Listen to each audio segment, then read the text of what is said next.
Don't just listen to what all these other camps say. You have to go and read it. Because if you read it and you're still on that Hebrew Israelite high, you're not getting what his true context is saying. Okay, you're not going to get it. All they will give you is a preset package. Now, Brother Brian, regarding that Esau situation, I think because before you, I'm trying to find it, and I think it's in this one here. Let me see. When they were called unloved, but then were called beloved. Here it is. Yeah, I want to say verse 25. And he said also in Hosea, I will call them my people who were not my people, and her beloved who was not beloved. And it shall come to the place where it to them, you are not my people. There they shall be called sons of the living God. What's going on there? Well, the first thing you need to keep in mind, it says it's not a prophecy. Prophecy is as it is written. Now, in this one, it says as he says also. In other words, he says this also, and he was showing that hey, at one time, the you Israel were not his people, and now the Gentiles were considered not his people. So now he's there. God's choosing between Gentile and Israel. And then also it says, I think J-Man actually break it down better than I can on the beloved part, because he's the one that gave it to me. Okay. J-Man, what's going on with the beloved situation? All right, I got this. Okay.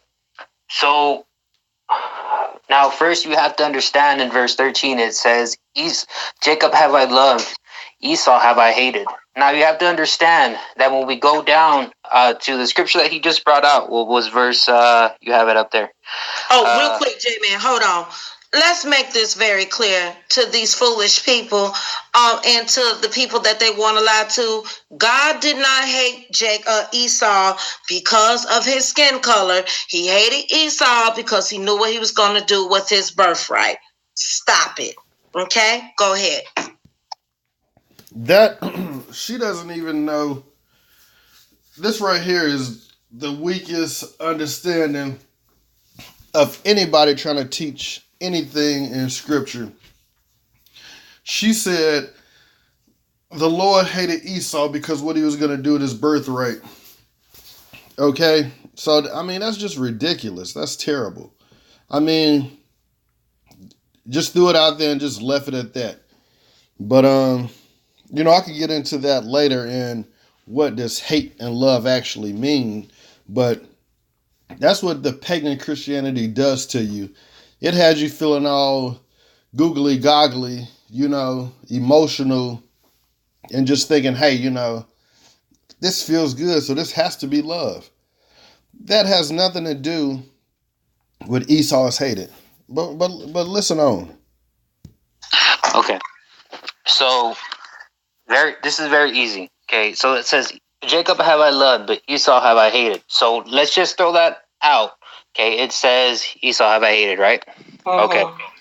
So, but is that the same for his descendants? We're going to figure that out right now. And we're going to go to verse 25. Okay.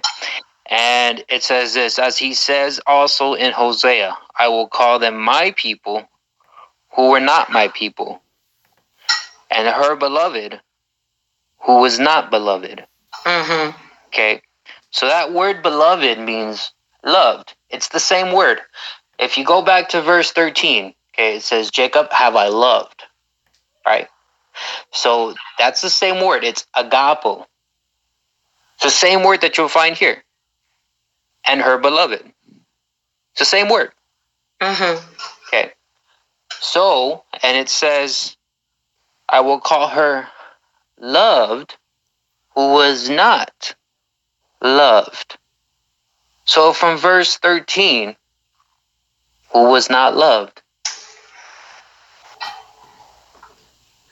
Y'all remember Esau, the Gentiles, they weren't loved. Exactly. Esau was not loved. So what? He's saying now he will call her beloved who was not beloved? So, I mean, it's really that simple. And if you want to get more down with it, if you read Hosea, one of the biggest things that they'll bring out is you are who your father is. The thing is that when that came out, okay, there were different things that was said to Hosea's children. Now, this prophecy was said to one of Hosea's children, okay, and you have to understand that his wife was a prostitute. So this could go against this. Honestly, this could totally destroy what a Hebrew Israelite says, because they always say you are who your father is. So who's to say that this kid that he was saying this prophecy to was an Israelite? Because his mom was a prostitute. Okay, J-Man just lost his mind. He said, who's to say that kid is an Israelite because his mom is a prostitute? We already said you are who your father is based off of Numbers 1 and 18. But his Esau breakdown was just terrible. Terrible. I never heard of anything so ridiculous before, ever. Okay? So he's trying to say, let me go here. As it is written, Jacob have I loved, but Esau have I hated. He's saying because Esau is hated, that he's not beloved. So now Esau is beloved. J-Man is doing one or two things. He's either a representative of Esau, and he's trying to keep the wool over the children's head, or he's just smite with madness and he just doesn't have a clue what's going on. But needless to say, he went to verse 25 to prove that Esau is now beloved. Now, this is confusing and baffling, because it takes a straight up moron to even try to compare the two, because nowhere in Hosea what Paul is quoting is speaking of Esau. So let's read verse 25. As he saith also in OC or Hosea, I will call them my people which were not my people, and her beloved which were not my beloved. Okay. This is a classic case of replacement theology.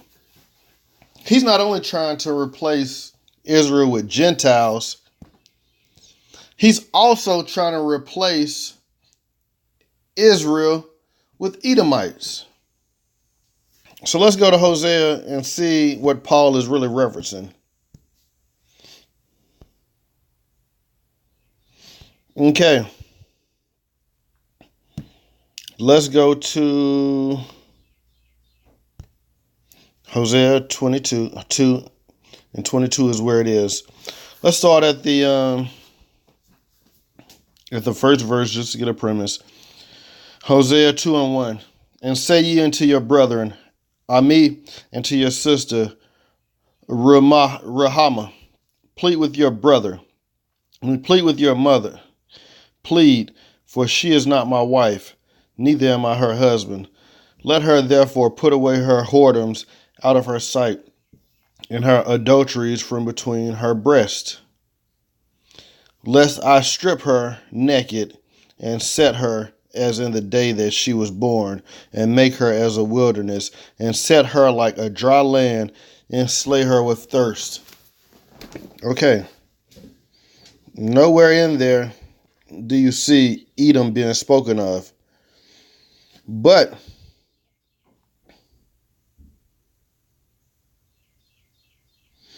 when you read Hosea 2:23, I will sow her unto me in the earth, and I will have mercy upon her that had not attained mercy. And I will say to them which were not my people, thou art my people. And they shall say, thou art my God. So let's go to chapter 1. All right. The word of the Lord that came unto Hosea, the son of Beeri, in the days of Uzziah, Jotham, Ahaz, Hezekiah, kings of Judah, and in those days of Jeroboam, the son of Joash, king of Israel. The beginning of the word of the Lord by Hosea. And the Lord said unto Hosea, Go, take unto thee a wife of whoredoms and children of whoredoms, for the land hath committed great whoredom, departing from the Lord.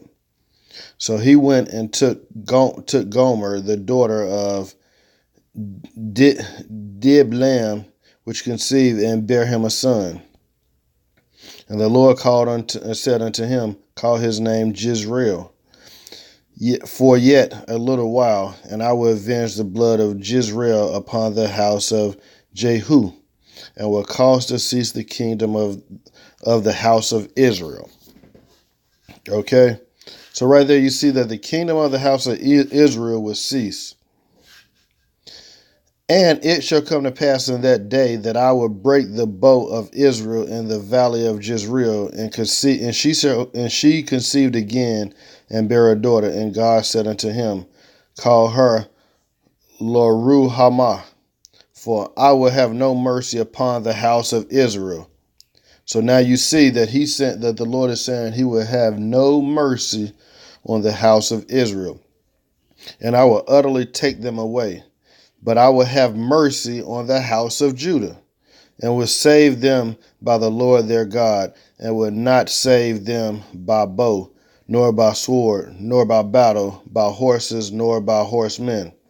Now when she had weaned Loruhamah, she conceived and bare a son. Then said God, Call his name Lo-Ami, for ye are not my people. And this is speaking of the house of Israel.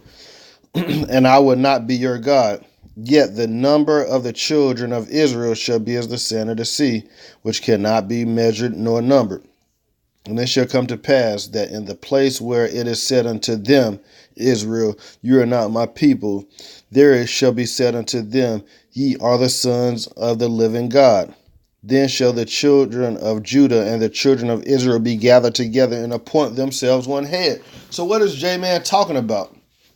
This is talking about Israel. He tried to say that they weren't Israel because they had because Hosea had a wife that was in a whoredom.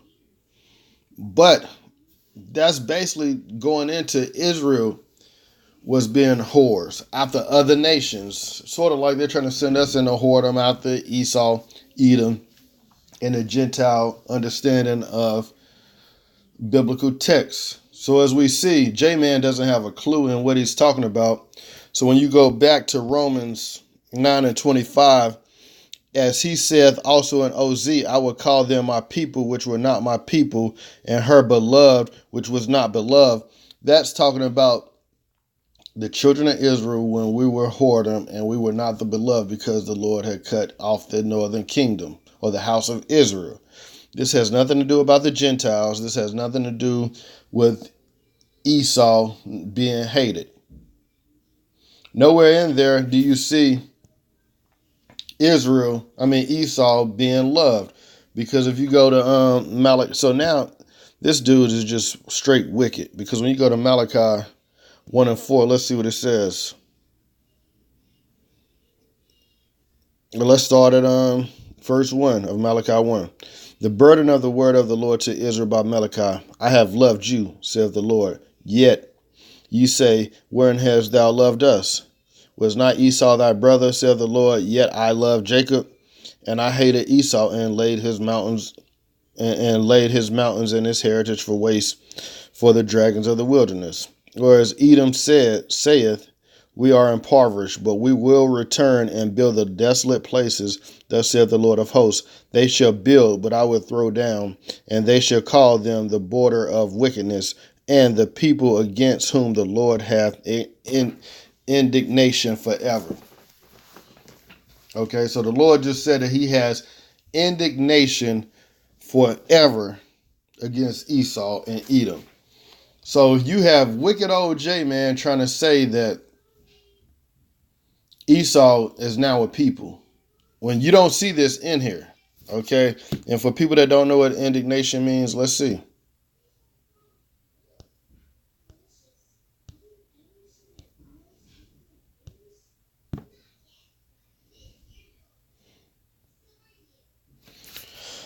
To be angrily, be defined to be abhorrent. So that's saying he's going to hate him forever, to show anger towards Esau forever. Nowhere do you see that that anger and that hatred was going to leave that feeling for Esau, or that type of hatred for Esau. You don't see that leaving. So just as simple as J-Man said that it's easy to read Esau into Romans 9:25.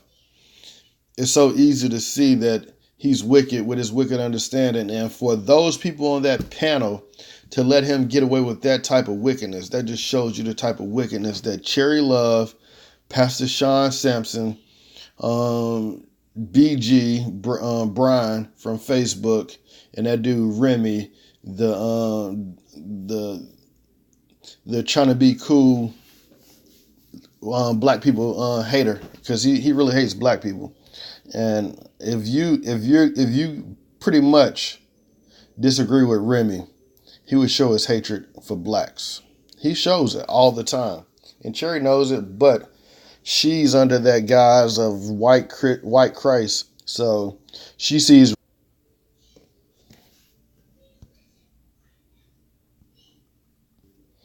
She loves Remy and all those guys, and they're just wicked pagans.